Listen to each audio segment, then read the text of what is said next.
Trust and safety. What comes to your mind when I mention these two words? Family, friends, relationships, home, workspace. Now, take these very words and dump them on the big, bad world of the internet. What if I were to ask you the same question again?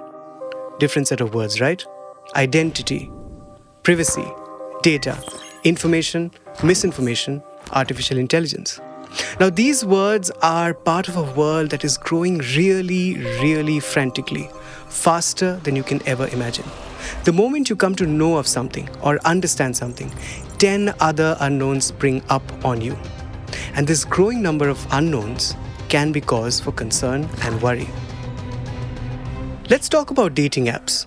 In the last 5 years, crimes around dating apps have really risen, from data theft to physical and sexual assault. Take the case of US. In 2023, the Federal Bureau of Investigation reported that victims lost over $650 million in romance scams, which was a huge increase from the last previous years. Take the case of UK.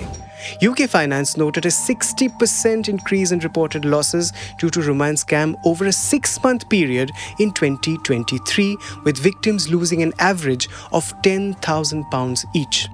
Also in the UK, since the beginning of 2017, a total of 8,366 predatory offences relating to just two apps, Tinder and Bumble, were reported. Concerning, right? It is in this context that today's conversation becomes so critical, because it is with a man who spent a large part of his life and almost his entire career grappling with the issues of trust and safety and building solutions around them. First, for Twitter, where he had a very illustrious and somewhat tumultuous career, and now, and that's what we talk about today, with Match Group, which I call a behemoth of internet relationships, as it owns some of the most popular dating apps in the world, Tinder and Hinge. We are talking today to the very brave, the very outspoken, and the very forthright Yoel Roth, Head of Trust and Safety at Match Group. Very warm welcome to the Morning Brief, Yoel. Thank you so much for having me. Right. Yoel, let's start with me asking you to give me, because that was not a great introduction. I kept it deliberately very brief and very abstract because I want all the lucid things, all the concrete things to come from you. So why don't we start with you giving me a trajectory of your journey with the focus on trust and safety and what they have meant to you over this journey that you've had. I'll start off with something that maybe sounds a little bit corny, which is I think the internet is the most magical invention in most of human history. I'll put it right up there with sliced bread and with fire and with the wheel. I think the internet is incredibly transformative for how people connect and meet each other. And for my entire life, I've been motivated by a purpose to try to make the internet as safe as possible so that people can find those connections. Online dating has been a big part of that for me.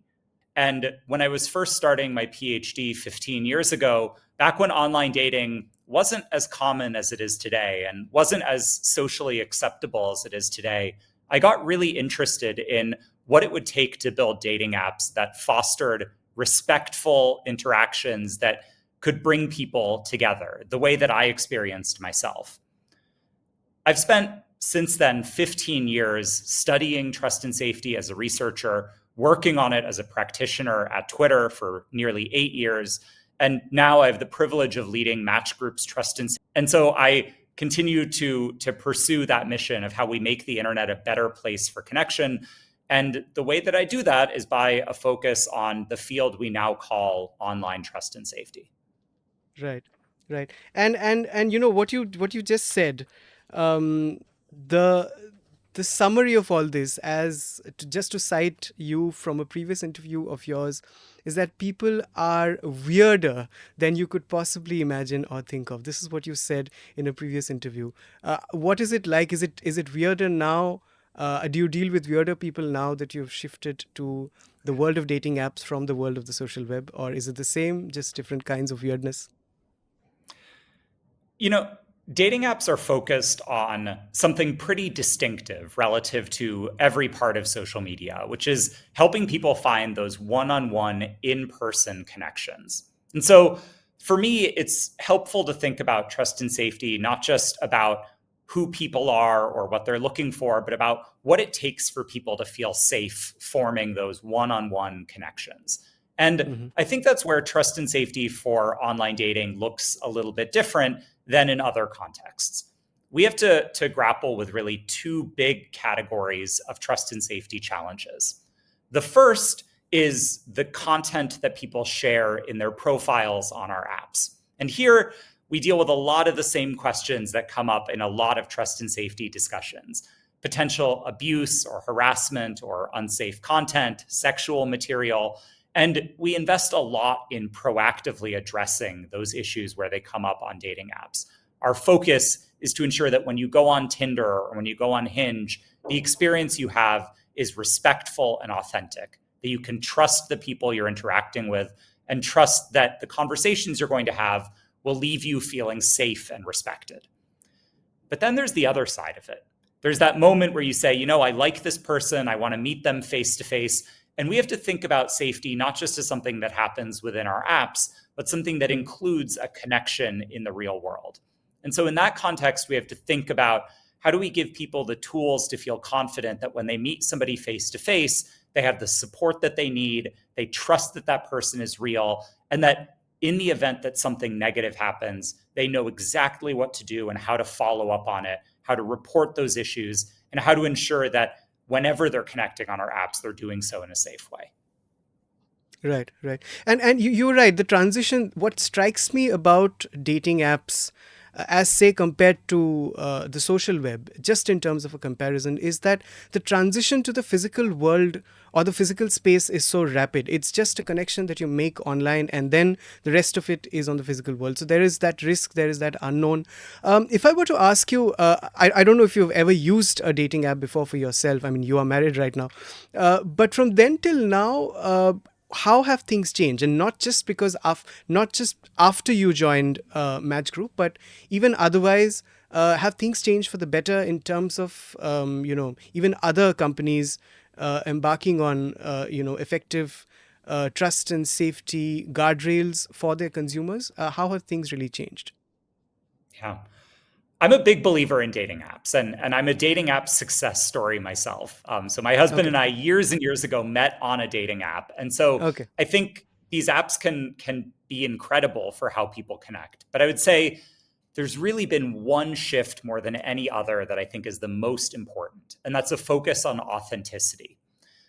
Back when I first was using dating apps 10 plus years ago, it really felt like the Wild West. Like you saw people and profiles and you didn't know if they were real. You didn't know if, somebody was using a photo of themselves from many, many years ago. And what you saw in the app was just what you had to go on. Today, apps like Tinder have a lot more features that help people trust the profiles that they're coming across.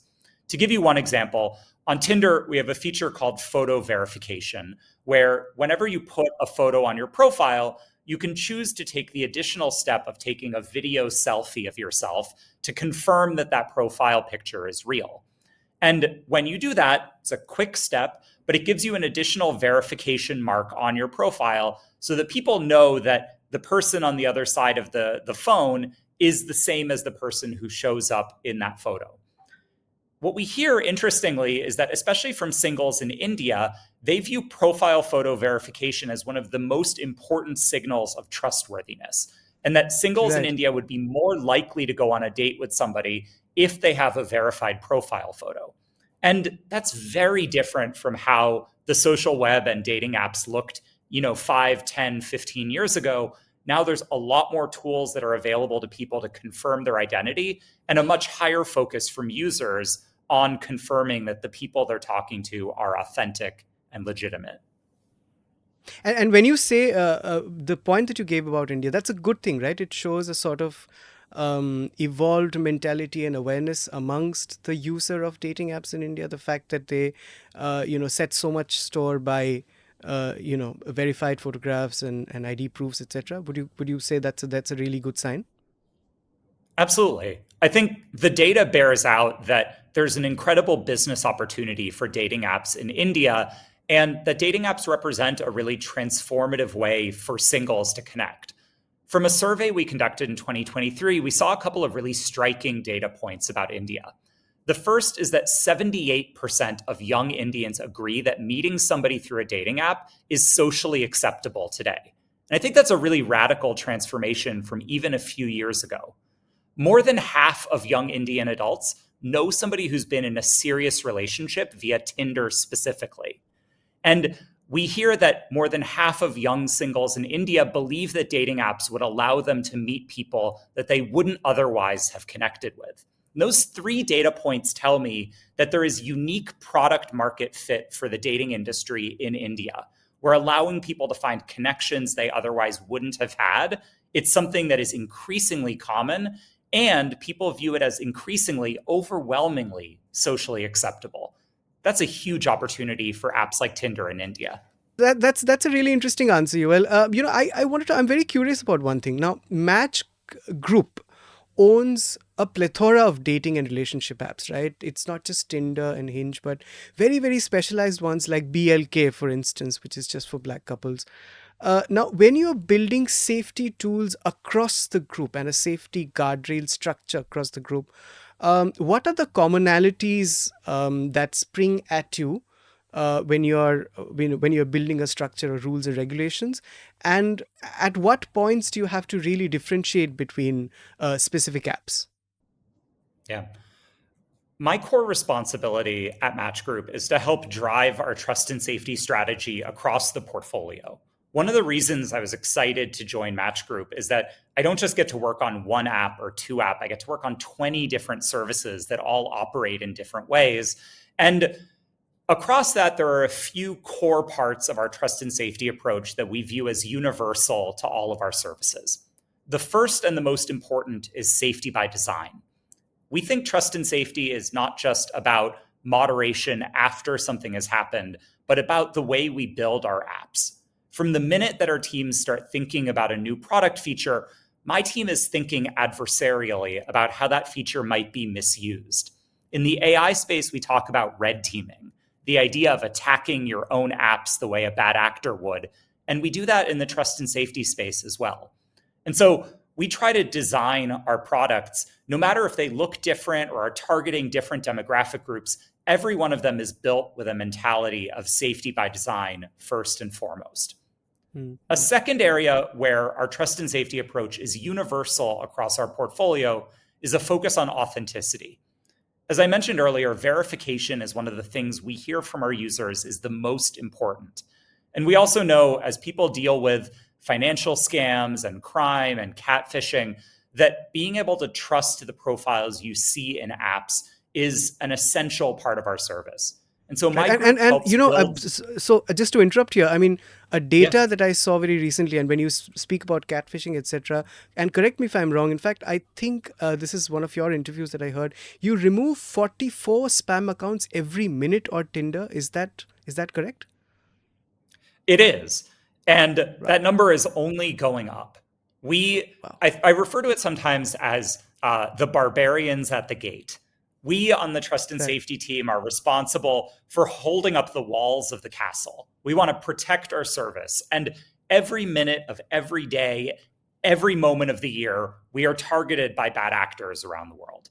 And so we have to build technology, including advanced AI, to detect those types of fraudulent accounts and ideally remove them before they have an opportunity to harm somebody.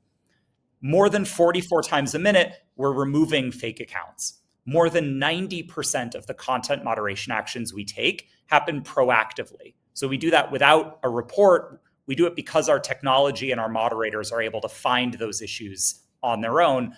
And that's really central to what we're doing and building in service of that mission of authenticity. And so coming back to the question of how do we differentiate across our apps, we know these are shared threats. We know that a scammer is going to target Tinder and Hinge and BLK and Pairs.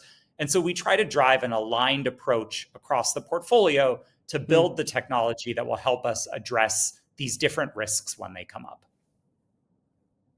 But for example, say you mentioned demographics, and I think that's very important. What about a market like India, where same-sex relationships, LGBTQ, is not looked at the same way in which it would be looked at in the West, and so relationships are more clandestine, etc. How do you ensure trust and safety in a market like this? Yeah. We know that regardless of people's backgrounds, there's going to be very different levels of comfort with self disclosure and with being public about where you are in the dating journey. I'm a big believer in the power of online dating, but I also know that coming from my personal background and coming from the United States, there's a background to it that is different than what other people might experience. And so we design our apps to be flexible. I'll give you a couple of really specific examples here. On Tinder, we have a feature called Block Contacts that gives you the ability to automatically import your phone book and block everybody you know from being able to see you on Tinder. And we hear from our users that this is a really important way to say, I'm dating, but I don't want my friends and family and colleagues to know about it. And so we give you automatic privacy features that put you in control of the experience. We also know for LGBT people that there may be reasons they don't want to fully disclose things like their real name or put up a photo of their face. We know that people get better matches on our apps when they have photos that show their full face, but we don't require it. And we don't require it specifically because we want to give people that flexibility to disclose what they're comfortable with when they're comfortable doing it so that our apps can be inclusive for everyone. Right, right. Tell me something, Yoel.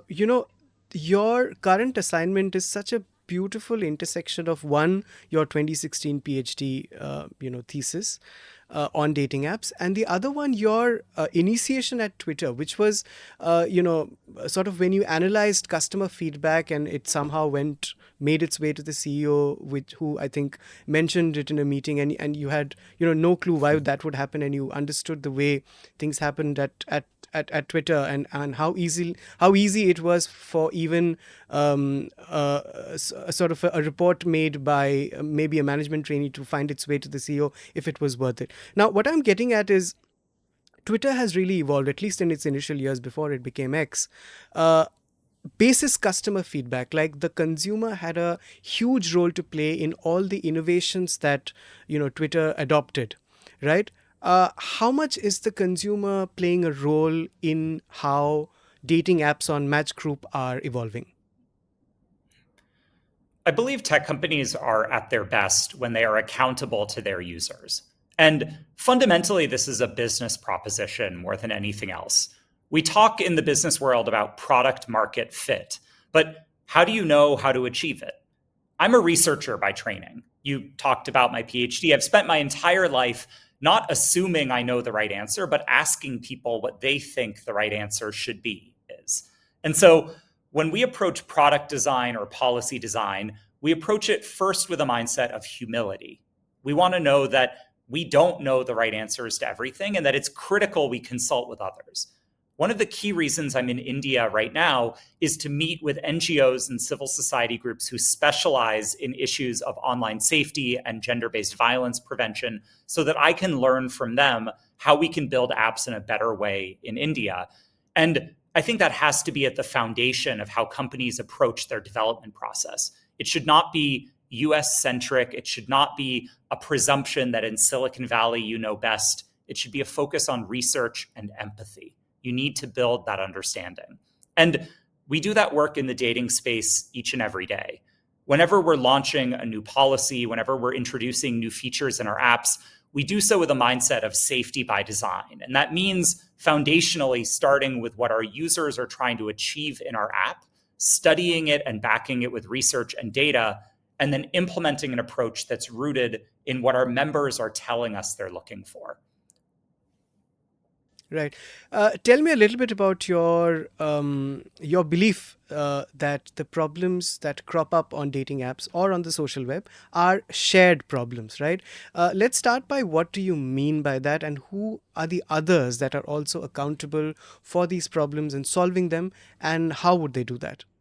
One of the things that I've learned over my career is that you can't think of trust and safety challenges as happening in a vacuum. Problems don't just stay on one platform. It's not as if there's a financial scam, it starts on WhatsApp and stays on WhatsApp. These things always cross platforms. People might meet on a dating app, move to a messenger, and then scammers might try to convince people to invest money through a cryptocurrency exchange to drive fraudulent activity across the whole internet. And so, if we want to be successful in combating things like scams, we have to think of them as a multi sector approach, which is why one of the first things that I did upon joining Match Group was help lead the creation of the Tech Against Scams Coalition. The Tech Against Scams Coalition is a first of its kind industry group that brings together dating apps, social media, and the financial services and cryptocurrency space to help combat some of the most sophisticated scams that we see. We do this in a few ways. The first is we share information with each other about what we're seeing. If we see a new type of scam emerge, we talk about it. We exchange information about how those threats are playing out, and we talk about what's most effective in addressing them. For example, when we saw that some financial scams were beginning to use satellite-based internet services to carry out their scams, that was a piece of information that the companies could exchange with each other, and now we can all use that to improve our defenses. But beyond that, we're also using this as an opportunity to improve how we collaborate with law enforcement. Especially when we talk about financial scams, we're usually talking about multinational crime rings. And one of the most important things that can happen isn't just removing them from social media, it's supporting international prosecution of these crimes. And so through the Tech Against Scams Coalition, we've brought tech companies together with law enforcement throughout Asia, Europe, and the United States in support of a shared mission of shutting down financial crime and scams wherever they're taking place. And I think that type of multi-sector collaboration is not just a good thing, but it's essential if we want to make progress against these issues. But what about a market like India again? I mean, we are really lagging when it comes to being ahead of cyber criminals. If it's not fake data, it's digital arrests. Some or the other thing keeps cropping up. Even cross-border tracking of crime that you just spoke about is very, very difficult in India, and we've seen it very, very recently in a huge rise in hoax calls, for instance, to airlines, which led to the grounding of a lot of flights. I mean, I know this is not in context, but just a broader point on the fact that India is lagging behind when it comes to tracking cybercrime and cyber criminals. In that respect, how do you tackle a market like India when it comes to the subject of shared problems? Yeah. We're working every day to build stronger relationships with law enforcement across India, including on my trip to Delhi right now. We think that our interactions with law enforcement are a cornerstone part of how we address risks of cybercrime and fraud. And so, first and foundationally, we work with law enforcement directly to ensure that they have a good experience when they're trying to work with tech platforms to prosecute crime. When we get requests from law enforcement, including law enforcement in India, we typically respond to those requests in under 24 hours. We take pride in this and we continually work to improve it. And when we hear feedback from law enforcement across India, if they're having any issues, we work to drive improvements in those processes. But there's another side of the issue as well, which is reporting. One of the biggest challenges that we have as a platform, and that I believe law enforcement also has, is when victims don't come forward.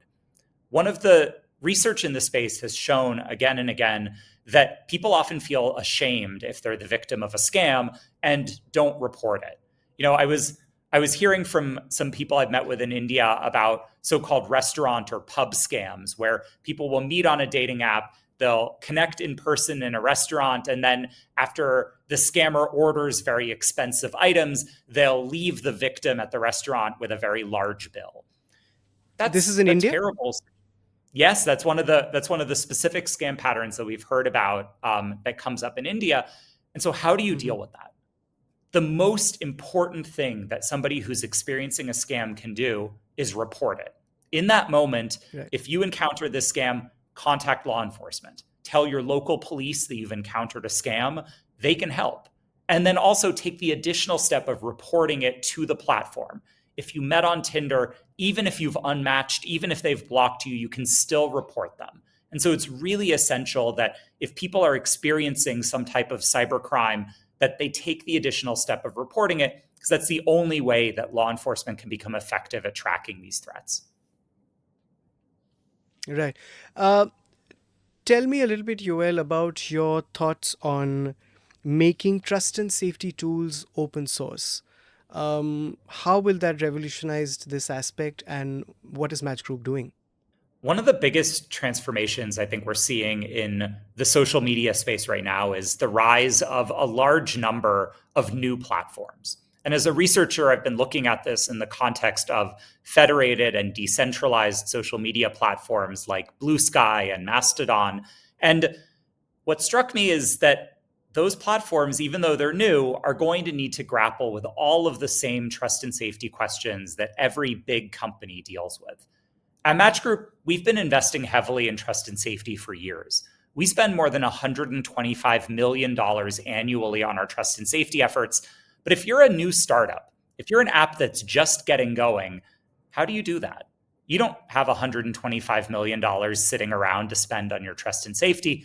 And that's why I think it's really essential for us to think about parts of the trust and safety stack, the actual tools and technology that companies use to make people safer, that we can make available for free as an open source good. And so I've been, as a researcher and now in my role at Match Group, supporting a lot of these efforts to make trust and safety technology available at low or no cost to new companies that are entering into the trust and safety space. On safety issues, we should not be competing with each other. We should be collaborating. And I think there's a ton of opportunities for big tech firms, for the big multinational companies that are spending millions of dollars in this space, to share what they've learned and to make that technology available in service of making everybody on the internet safer. Right, right. Yoel, you mentioned Blue Sky, and I've been reading your posts there, and I think everybody who tracks trust and safety issues on the internet, on the social web, and on dating apps would follow you. We'll come to that as the last question, but before that, I just wanted to get a sense from you. Which would you say? Could you point out a favorite Tinder story and share it with me? Yeah. I I had a great moment when I was coming into India, actually. So as I was at the airport 2 days ago, coming into the country, and the gentleman from the Bureau of Immigration who was checking my passport was going over my visa paperwork. He asked me, "Well, what do you do for a job?" And I said, "Well, I make dating apps." And the young man turns to the guy sitting next to him and he says, "Oh, he makes dating apps. You use dating apps. What do you need to do to get my friend more dates?" And both of them then look at me eagerly and they're like, "What do I need to do to get more matches on Tinder?" And I said, "Well, like I can't give you the magic secret, but there's one tip that's most important.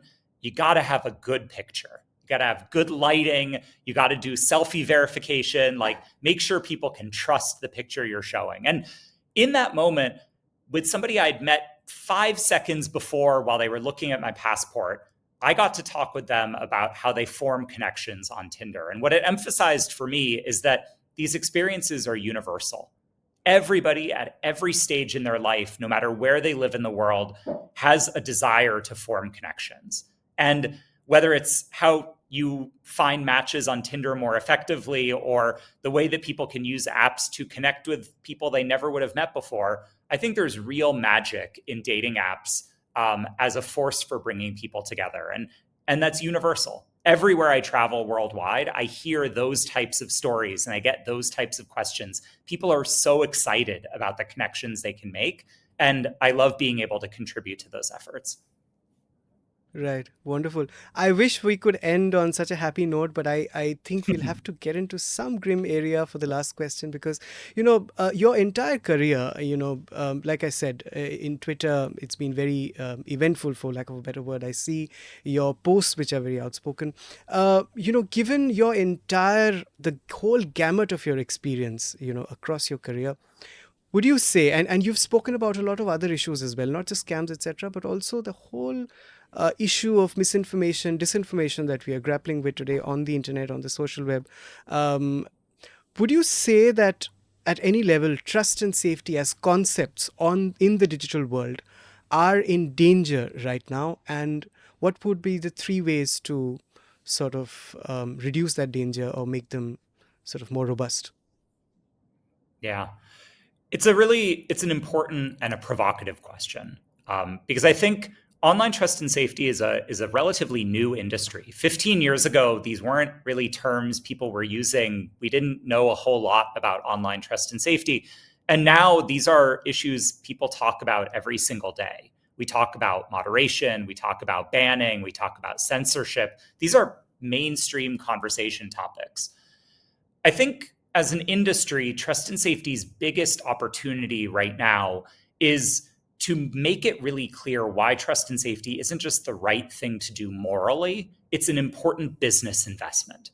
We've seen very clearly that social media and dating can only be successful when people feel safe connecting and expressing themselves.